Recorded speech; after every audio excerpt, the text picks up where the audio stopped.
I've been teaching for a year now. The staff here is incredible. There is a 70-year-old custodian who voted for Kanye teaching social studies. That's who runs the world, kids. Excited today. We're going to be kicking it one-on-one with Mr. William. How are you? I'm good. I'm fine. How about yourself? I am doing excellent. Abbott Elementary is one of our favorite new shows. It's very exciting to speak to you. One of my favorite new shows, too. Love to hear that. So anybody that's tuning in, if you've been living underneath a complete rock, Abbott Elementary is a new comedy series featured exclusively on ABC, created by the everly talented Quinta Brunson. The series, there we go. Tell it, give it to us. She's a queen, very talented. The Abbott series is about a group of teachers and faculty members that utilize the lack of tools and assistance they have to ensure that children within the Philadelphia school system succeed in learning.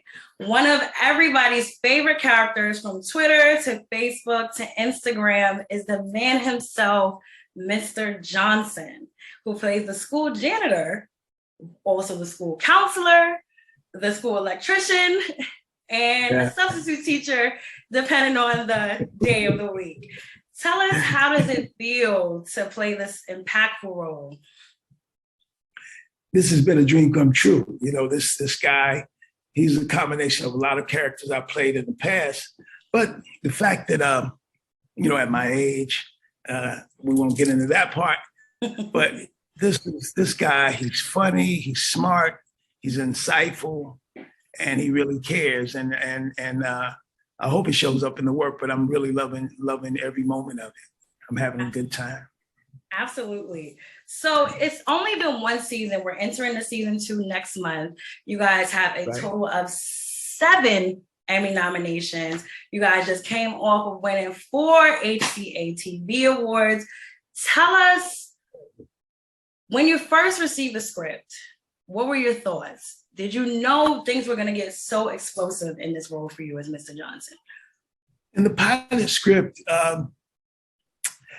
everyone had that feeling that it was going to, you know, this is something special, but we didn't know it was going to be like, you know, the second coming, so to speak, you know, and let me knock on wood that, you know, people continue to love it because we got a lot of great stuff coming up. But back to your question, you know, when you read something, and, you know, as actors, we read scripts all the time, and it's like, boy, this really sounds good. And this character, he was so well defined, and a lot of things that were in the pilot that they couldn't keep. It was just so much. Right. And then there are a lot of things that they changed right on the spot that oh my God, can we say that? And and you know, and it just, you know, it just became wow, you know, more than we. You know, after Tyler and Shirley, they kind of gave each other this look like, this is really special.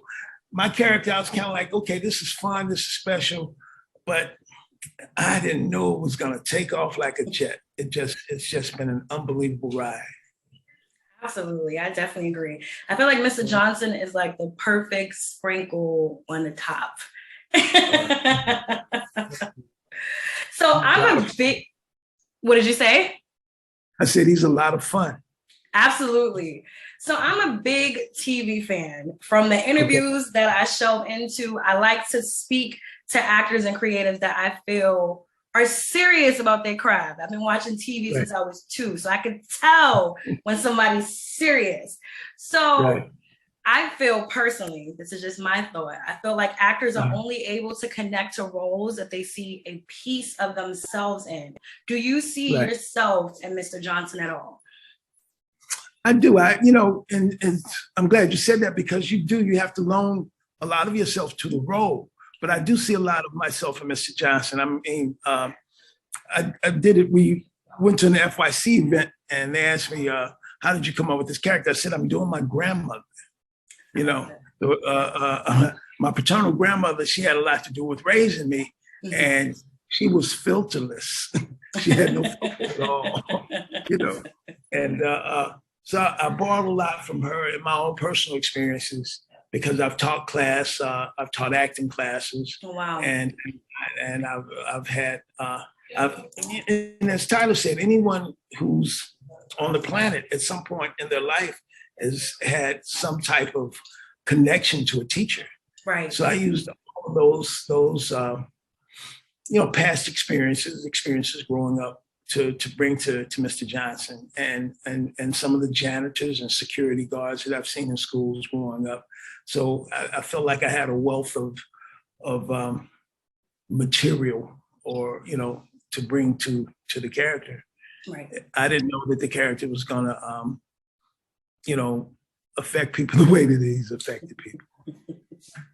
Absolutely. We love the connection there. It's really obvious. Beautiful thing to see. Yeah. So Abbott Elementary, though it serves as a comedic relief for many of its viewers, it also takes a deeper dive into the seriousness and the roles that teachers and faculty members take on. What's a message you feel that the series portrays when it comes down to the school system, whether it's elementary, junior high school, or high school? Well, especially in African American and Latino areas, the schools we know are underfunded. They're underfunded. Even when I was a young man, so many years back, we got books with tape on them, books that had already been used. Absolutely. And may have had, in terms of history, they might have been. If you're 2 or 3 years off, you're not teaching history. History is, we make history every day. Right. But the show, there's a couple of things about the show. I think that it details how underfunded public schools are and how teachers need to be paid. They spend most of their time with your child. Well, 1/3 of your child's day is spent with his teacher. Right. And that's part of the message that we're trying to get out in a comedic way. And teachers have such an influence on us, But I think the show also came along at a time when it was really needed. Right. We just come out of, we're still in a pandemic, and I don't even want to talk about the other 4 years about what was running the country at the time, So we're not going to get into politics or anything, but I just think the show was needed, and it was just a welcome relief for the nation, if not for the globe. I mean, I've gotten text and emails and Instagrams from people all over the world who had a chance to see the show, and I'm glad it's touching people in the way that it has. Absolutely. I'm glad that you said that, because I remember the tape on history books and even on the seats and stuff. So a lot of that is overshadowed in television. They don't tap into that when it comes down to elementary school. And yes, it does start that young. So I'm glad that you guys do that so well. Yeah. So I want to read you a tweet that we dug up recently on your character of Mr. Johnson. It says, "My favorite part of Abbott Elementary is them including the janitor as a part of the team, because they really are. Custodial staff gets forgotten so often, but they keep so much together." Right. I agree with that 100%. Absolutely.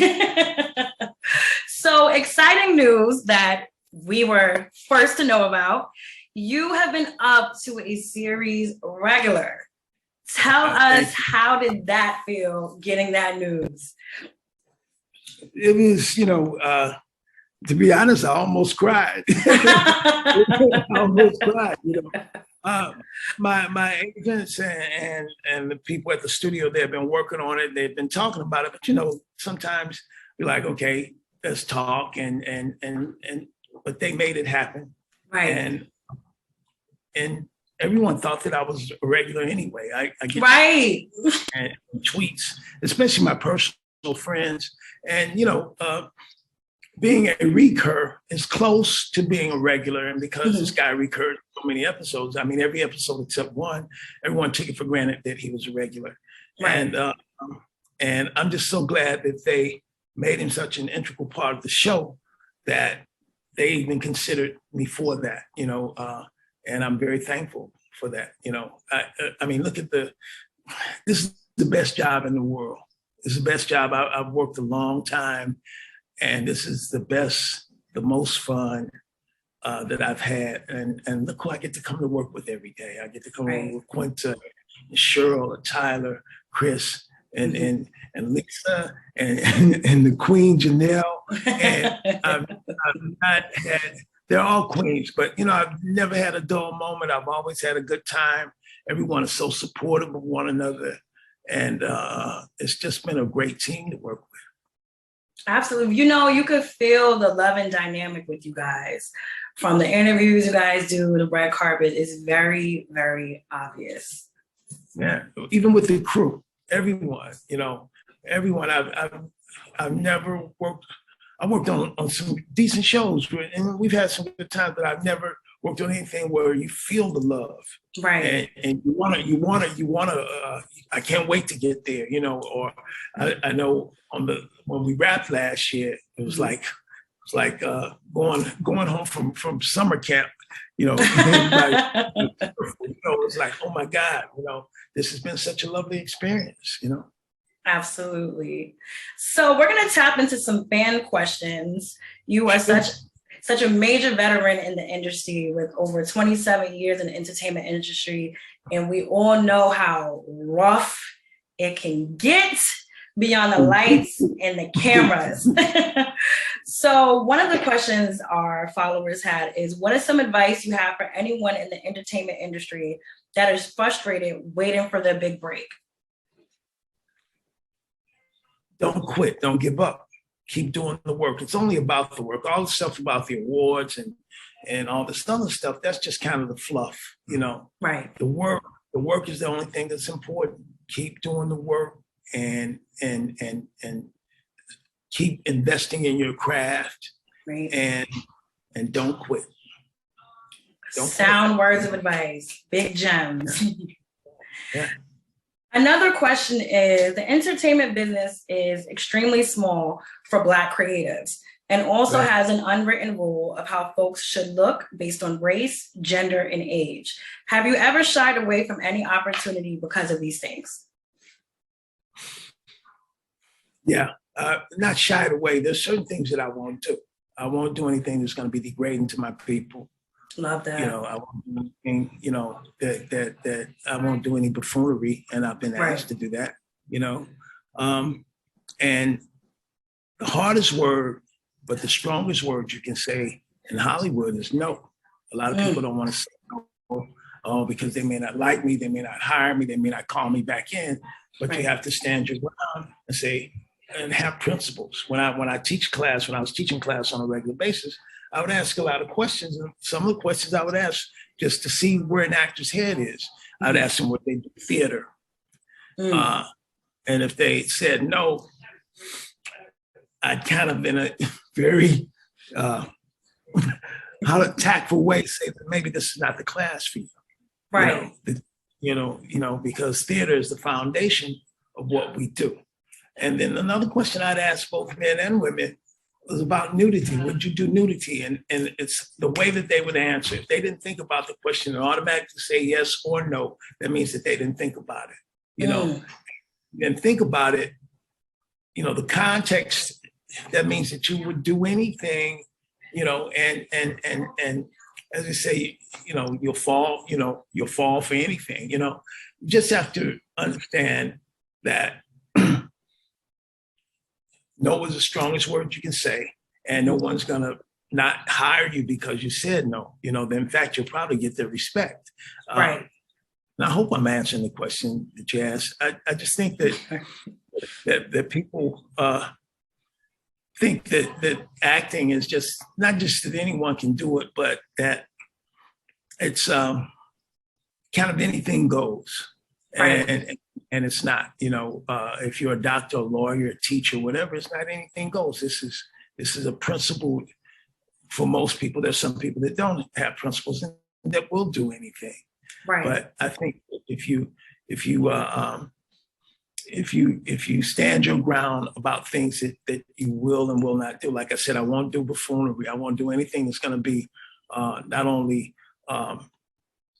detrimental or disgraceful to my people, but to my personal family. Right. Or any, so I thoroughly read it. I thoroughly check out the writers and their history. I check out everyone that's involved in it. Mm-hmm. And if there's something in it that seems a little bit off, I'm like, let's investigate a little more, Right. Love that. That's I hope everybody's taking notes on that. Very commendable. You don't want to get caught up over anything, not even a dollar amount. So that's very important.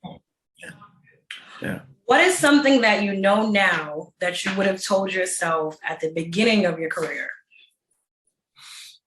Wow. Back to what we're just talking about. Mm-hmm.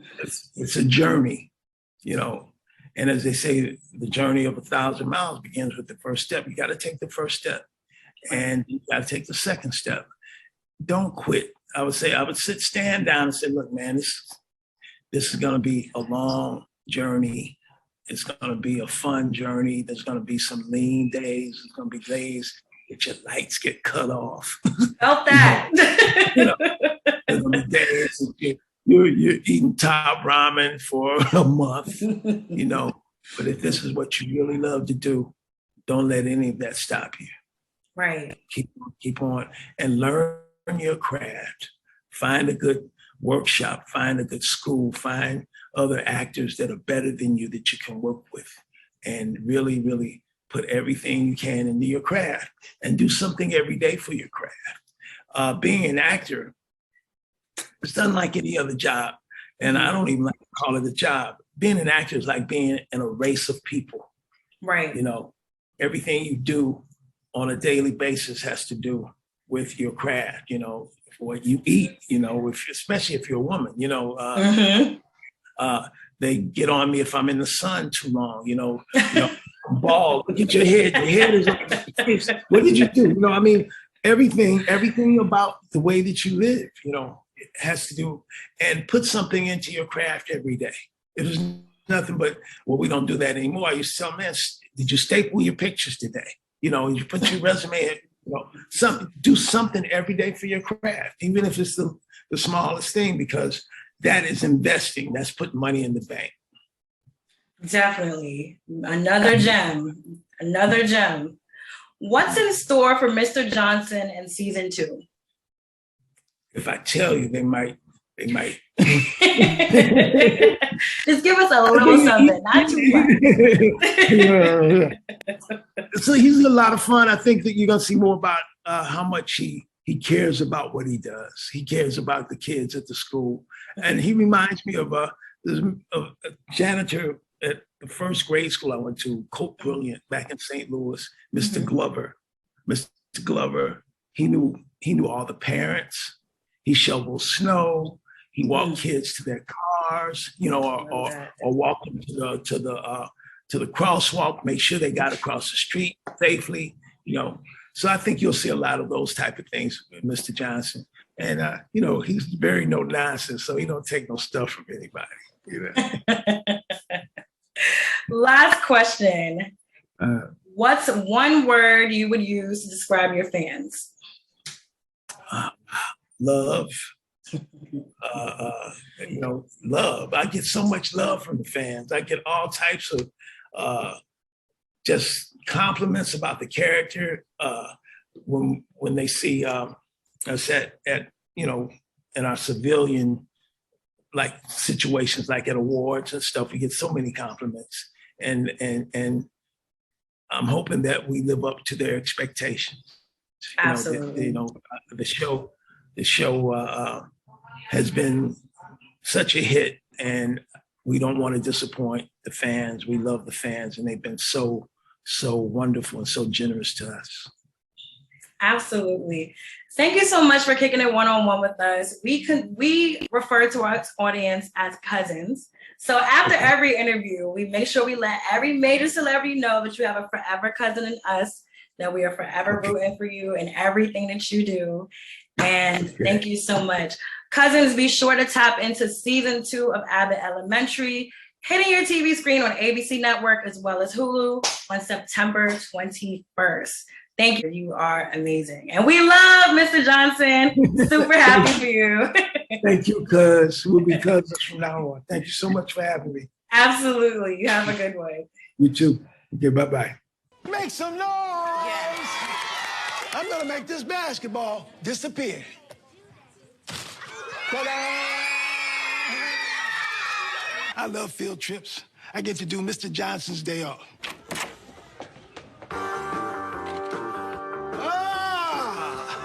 Like dancing.